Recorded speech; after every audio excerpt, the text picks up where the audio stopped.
Guten Tag, мүсиелер мен мадмуазельдер. Hello everybody. Нихау дейміз бе?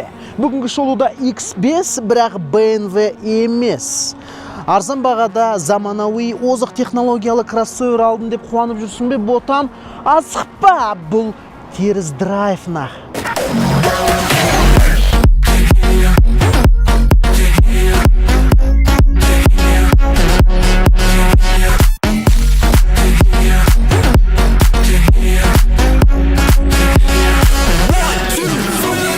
X5 бюджеттік көлік болса да арзан көрінбейтіндер қатарынан.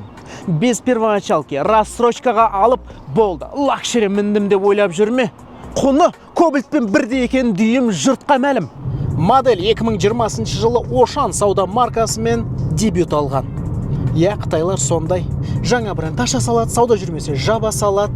Ақырында Чанган X5 Plus деп сатылған соң жағдайы түзелді. Тағы бір қызға айтайын ба? X5 Ресейде Волга брендімен сатылайын деген. Бірақ та қытайлар өндірісті жолға қоя алмады. CS55 Plus пен бір платформада жасалған. Ортақ мотор, ортақ технология. Бірақ кейбіреулерге X5 55 Plus-тен әдемірек көрінуі мүмкін. Бұл дизайн мәселесі. Түріне қарасаң линейкадағы төменгі модель деп айта алмайсың, Толықтай жарық диодты оптика. Жоғарғы секциясы екі рөл атқарады. Күндізгі жүріс шырағы және бұрылыс шамдары. Бас оптика төменірек орналасқан рефлекторлы диодты шамдар. Радиатор торында 3 бұрыш ұяшықтар. Жалпы бампері агрессивті. Қапталында аэродинамикалық элементтер. Тұмсығы сұсты көрінеді.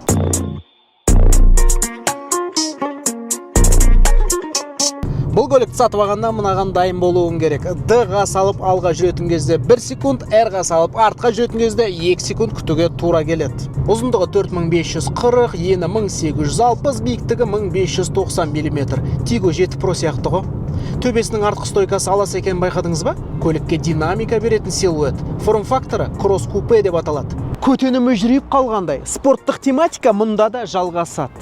Төменде 4 қабырғалы агрессивті бампер, екі қапталында жылтыр пластик, парктрониктер бар. LED оптикасы Чанганың фирмалық стилистикасында орындалған. Төбесінде шағын спойлер, ортасында әдемі стоп шырақ. Жүк салғыш электро жетекті емес, механикалы.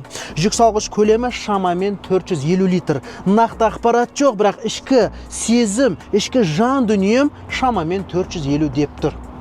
3 чемодан спокойно сиіп тұр, бала арбасында. Және біздің ұсақ-түйек заттарымыз орналастырылды. Астында докатка.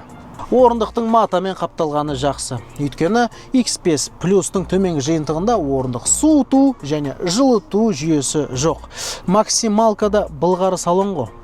Қараңыздар, орталық консоль 2 қабатты. Қытайлар мінекей джойстик, артында артық механизм жоқ деп аңғартуда. Мультимедиа, тұтас планшет сияқты көрінгенімен олай емес. 15-те 6 дюйм сияқты. Бірақ мониторы 10 дюйм. Саймандар панелде сол. Үлкен минусы бәрі қытайша. Русификация, қазақификация жоқ. Мәселе 50 000 теңгемен шешіледі. Өйткені мұнда Android 4-те 4. Оңай істеледі. Мультирольдің сол жағында круиз контроль, оң жағында мультимедиа батырмалары. Телефонда сымсыз қуаттау жүйесі жоқ, USB порттар астында. Мұндай ақпаратты Олжас Оқас арнасында ғана естисіз. Негізінде X5 Plus-тың 7 комплектациясы бар. Қазақтар соның ең төменгі, базалық, ең арзан әкеп жатыр. Максималканың динамикасы 7,5 секунд, панорамалы шатыр, былғары салон, сыртында қызыл акценттер. Базада мұның бәрі жоқ. Сет, чё там? Чё там? Сет, чё там? Чё там? Сет. Охо-хо-хо, орнынан старты жақсы. Динамикасына ғашық болып рөлге тірелмесін деп инженерлер меңгеріктің астын қиып тастаған.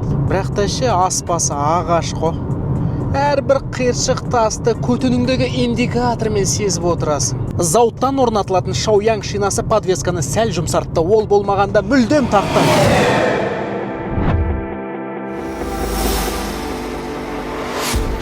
Ханчжоу қаласындамыз. Қазір мен сіздерге Қытайдағы дөңгелек саудасының лидері Шаояң бренд туралы айтып берем.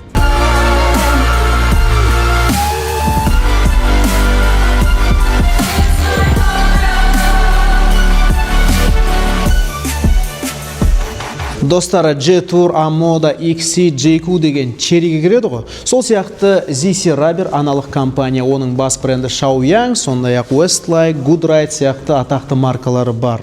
Компания 3 жылдық келісім шартқа отырды. Арсенал футбол клубымен қазір бас демеушісі. Мына дөңгелектің 80 шақырым жылдамдықпен айналып тұрғанына бір айдан асты. Шаояңтың әр моделі нарыққа шықпай тұрып, орта есеппен 1 жыл әбден тексеріледі.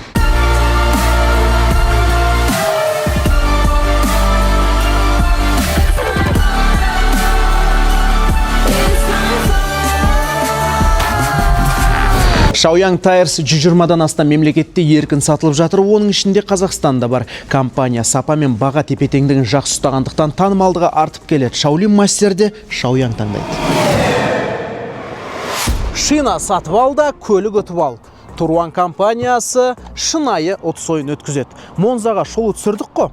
Бір комплект шина сатып алған Ерейментаулық зейнеткер кісі тікелей эфирде ұтып алды. Билетті өзім суырып шығарғам.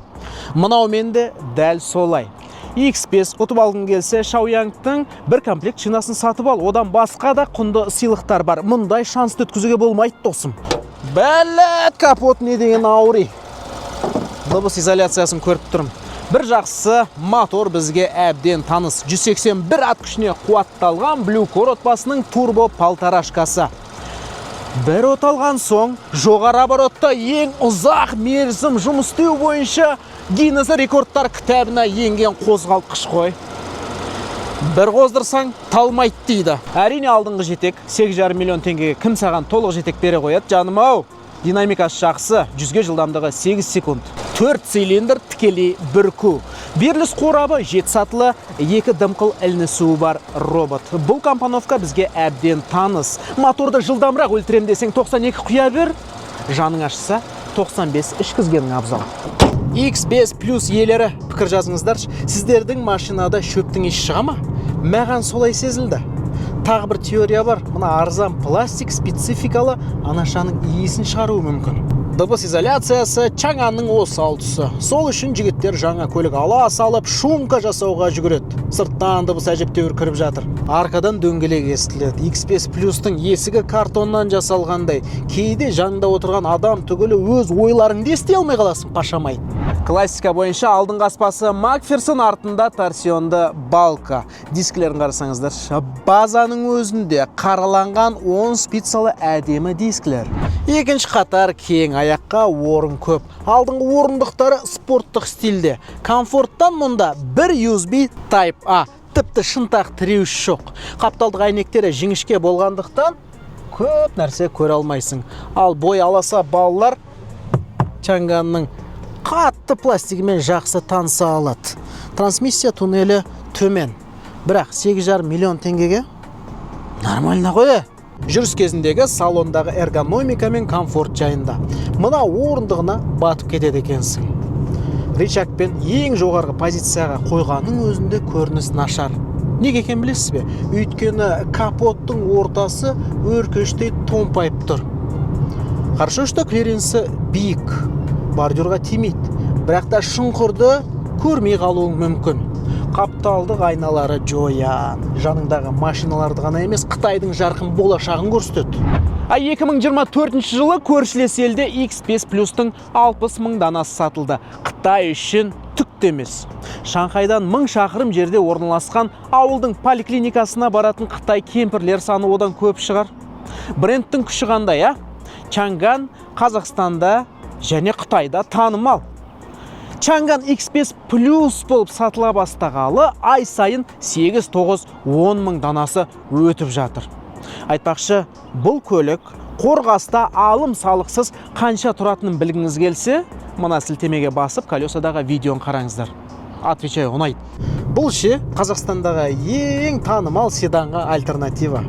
Үй шаруашылығында бала тәрбиелеп отырған әйелге немесе отбасыдағы алғашқы автомобиль ретінде пәйдет.